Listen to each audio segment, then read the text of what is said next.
జూబ్లీహిల్స్ నియోజకవర్గం రహమత్ నగర్ డివిజన్లో booth committee సమావేశం ఏర్పాటు చేసిన స్థానిక కార్పొరేటర్ సిఎన్ రెడ్డి మంత్రులు మాట్లాడుతూ ఈ బూత్ కమిటీలో ప్రతి ఒక్కరూ కష్టపడి పనిచేయాలని, స్థానికంగా ఉన్న ప్రజలకు సీఎం రేవంత్ రెడ్డి చేసిన అభివృద్ధి పనుల, హేమ పథకాల గురించి వివరించాలని కోరారు.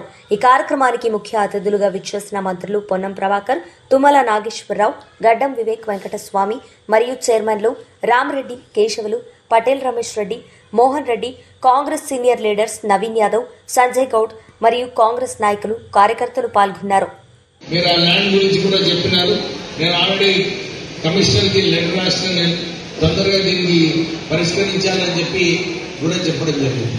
అంటే ముగ్గురు మంత్రులు ఎందుకు వస్తున్నాం ఇక్కడికి, ఎవరికి దగ్గరికి వెళ్ళినా కానీ మీ పనులన్నీ కూడా పూర్తి రండి.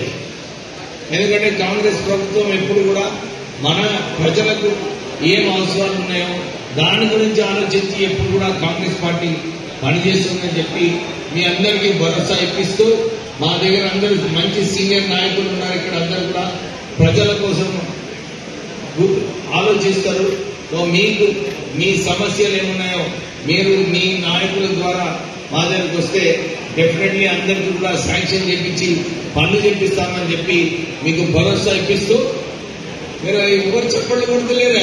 ఈ కార్యక్రమానికి వచ్చిన పెద్దలు, మన ఇన్ఛార్జ్, మన హైదరాబాద్ డిస్ట్రిక్ట్ ఇన్ఛార్జ్ మంత్రి గారు పొన్నం ప్రభాకర్ గారు, పెద్దలు గౌరవనీయులు తుమ్మల నాగేశ్వరరావు గారు, రామరెడ్డి గారు, అనిల్ గారు, మా ఇతర సీనియర్ నాయకులు సిఎన్ రెడ్డి గారు, Rahmat Nagar booth committee members అందరికీ కూడా పేరు పేరున నమస్కారం. రామరెడ్డి గారు మొత్తం చెప్పేసారు, ఆవిడ ఏం లేదు మాకు చెప్పని. కానీ 2 అంశాలు చెప్తున్నాం, ఎక్కువ సమయం తీసుకోకుండా. ఒకటి ఏంటంటే, మనం మొన్న ఇక్కడ ఫస్ట్ మీటింగ్ పెట్టుకున్నప్పుడు సిఎన్ రెడ్డికి నేను చెప్పిన, మీ వార్డులలో ఏం సమస్యలు ఉన్నాయో మీరందరూ కూడా లిస్ట్ ఇచ్చారు. ఆయన నవీన్ కూడా ఉన్నాడు, అందరూ లిస్ట్ ఇవ్వమని చెప్పి నేను వారికి కోరడం జరిగింది. ఆ రోజు కూడా మీరందరూ కూడా చాలా మంది సీనియర్ నాయకులు స్టేజ్ మీద వచ్చి మీరందరూ మాట్లాడారు. మాకు ముదిరాజ్ సంఘం కావాలి, అరవడ పెద్ద మనిషి ఉన్నాడు, వారు కూడా సమస్యల గురించి కూడా చెప్పడం జరిగింది. మీరు ఆ ల్యాండ్ గురించి కూడా చెప్పినారు. నేను ఆల్రెడీ కమిషనర్కి లెటర్ రాసిన, తొందరగా దీన్ని పరిష్కరించాలని చెప్పి కూడా చెప్పడం జరిగింది. అంటే ముగ్గురు మంత్రులు ఎందుకు వస్తున్నాం ఇక్కడికి, ఎవరికి దగ్గరికి వెళ్ళినా కానీ మీ పనులన్నీ కూడా పూర్తి రండి. ఎందుకంటే కాంగ్రెస్ ప్రభుత్వం ఎప్పుడు కూడా మన ప్రజలకు ఏం అవసరాలు ఉన్నాయో దాని గురించి ఆలోచించి ఎప్పుడు కూడా కాంగ్రెస్ పార్టీ పనిచేస్తుందని చెప్పి మీ అందరికీ భరోసా ఇప్పిస్తూ, మా దగ్గర అందరూ మంచి సీనియర్ నాయకులు ఉన్నారు. ఇక్కడ అందరూ కూడా ప్రజల కోసం ఆలోచిస్తారు. మీకు మీ సమస్యలు ఏమున్నాయో మీరు మీ నాయకుల ద్వారా మా దగ్గరకు వస్తే డెఫినెట్లీ అందరికీ కూడా శాంక్షన్ చేపించి పనులు చేపిస్తామని చెప్పి మీకు భరోసా ఇప్పిస్తూ, మీరు ఎవరు చెప్పండి కొడుతులేరు.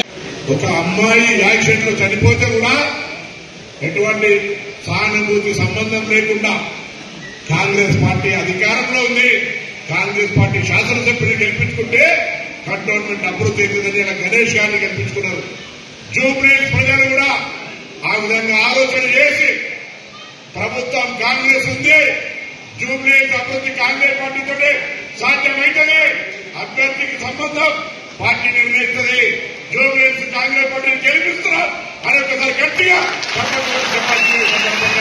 కోరుతూ అందరికీ నమస్కారం చెప్తూ ధన్యవాదాలు. అందరూ కూడా ఇదే ఉత్సాహంతో ఎవరి బూతులలో వారు, ఎవరి మార్పులలో వాళ్ళు కష్టపడి గట్టిగా పనిచేయాలని సందర్భంగా కోరుతూ మీ అందరికీ నమస్కారం చెప్తూ సెలవు తీసుకుంటా ఉన్నాను. ఆమెకి కానుకగా మనం తెలంగాణ ప్రభుత్వాన్ని తీసుకొచ్చిన తర్వాత ఆమె గారు చెప్పినటువంటి అన్ని సమస్యల్ని, పేదలకు సంబంధించినటువంటి అన్ని సంక్షేమ కార్యక్రమాల్ని ఆమె స్వయంగా హైదరాబాద్ వచ్చి ఆ రోజున అనౌన్స్ చేసిపోయారు. రేపు తెలంగాణ ప్రభుత్వంలో కాంగ్రెస్ పార్టీని గెలిపిస్తే నా మహిళకి ఉచిత బస్సు సర్వీస్ ఇస్తానని చెప్పింది. 200 రూపాయలకి 200 యూనిట్లకే మీకు విద్యుత్ శక్తిని ఉచితంగా ఇస్తామని చెప్పింది. అదేవిధంగా గ్యాస్ బండతో పాటు అన్ని ఇంధన మహిళలతో పాటు పేదలకి సహకరిస్తాము, వాళ్ళకి సహాయం చేస్తాము. రేవంత్ రెడ్డి గారి ప్రభుత్వంలో అది సాధించుకోండి అని చెప్పి హైదరాబాద్ పట్టణంలో సోనియా గాంధీ గారు ఇచ్చిన మాటకు అనుగుణంగా ఈనాడు రేవంత్ రెడ్డి గారి ప్రభుత్వం మీ యొక్క సహకారంతో ఆ కార్యక్రమాలన్నింటినీ కూడా కొనసాగిస్తుంది. ఇప్పటికే 6,700 కోట్లు ప్రభాకర్ గారు ఆర్టీసీకి ఈ ప్రభుత్వం చెల్లించింది.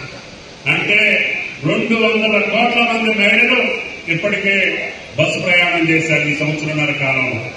అయినా సరే భారమైనా, ఇబ్బందున్నా, ఆర్థికపరమైనటువంటి కష్టమున్నా రేవంత్ రెడ్డి గారు సోనియా గాంధీ గారి మాటను నిలపాలని చెప్పి ఆ మహిళా తల్లులకు ఆ కార్యక్రమాన్ని, అదేవిధంగా గ్యాస్ బండ కార్యక్రమాన్ని, ఉచిత విద్యుత్ కార్యక్రమాన్ని, రేషన్ కార్డు యొక్క సమస్యని, ఇందిరా మహిళల సమస్యను కూడా అన్నింటినీ మొదలుపెట్టాం.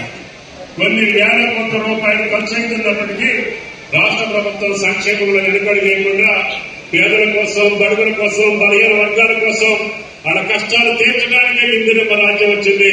ఆ ఇందిరమ్మ రాజ్యం ద్వారానే పేదల కష్టాలు తీరాలనేది రేవంత్ రెడ్డి గారి ప్రభుత్వం యొక్క లక్ష్యం అని చెప్పి ఈ సందర్భంగా మనం చేస్తున్నాం. అందుకని ఇది మనం కోరుకున్నటువంటి ఎన్నిక కాదు. దురదృష్టవశాత్తు శాసనసభ్యుడు మరణం వల్ల వచ్చినటువంటి ఎన్నిక. అయినా సీఎన్ రెడ్డి మెసేజ్ పంపించారు, కృష్ణానగర్ లో ఇట్లా ఓవర్ఫ్లో అవుతుంది డ్రైన్ అని చెప్పి. దాంట్లో 65 లక్షల రూపాయలు ఆల్రెడీ శాంక్షన్ కావడం జరిగింది. 2 రోజుల పని కూడా అంటే ఇప్పుడే మన రామరెడ్డి గారు చెప్పినట్టు ఇది ప్రజాపాలన, ప్రజలకు ఏం అవసరమో అదే చేయాలని చెప్పి ఆలోచన.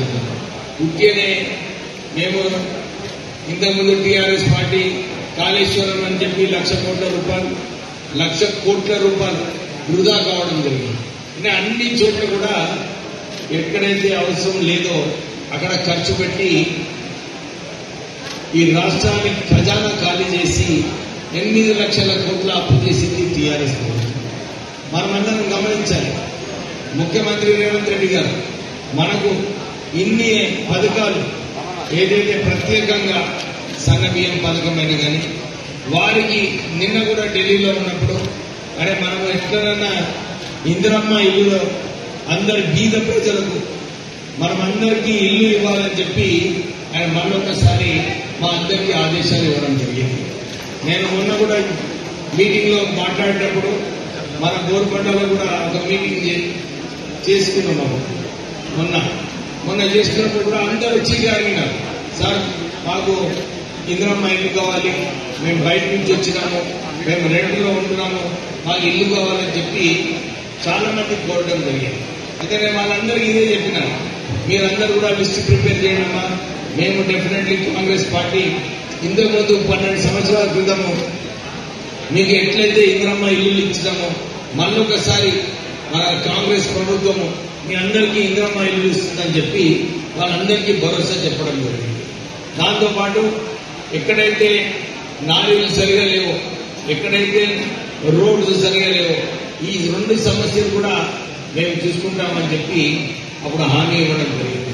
ఇక్కడ రేవంత్ నగర్ లో మీరందరూ కూడా ఆ రోజు మాట్లాడినప్పుడు మాకు కబ్రస్థాన్ గురించి మీరందరూ కూడా మన ముస్లిం సోదరులందరూ కూడా రేజ్ చేయడం జరిగింది. నేను ఈ సమస్య కూడా ముఖ్యమంత్రి గారి దగ్గర తీసుకెళ్ళాం. మేము 2 మంత్రులము చర్చించాము. సరే మీరన్నీ రాసుకోవడం రండి, ఎందుకంటే మన ముదిరాజ్ సంఘం నుంచి మన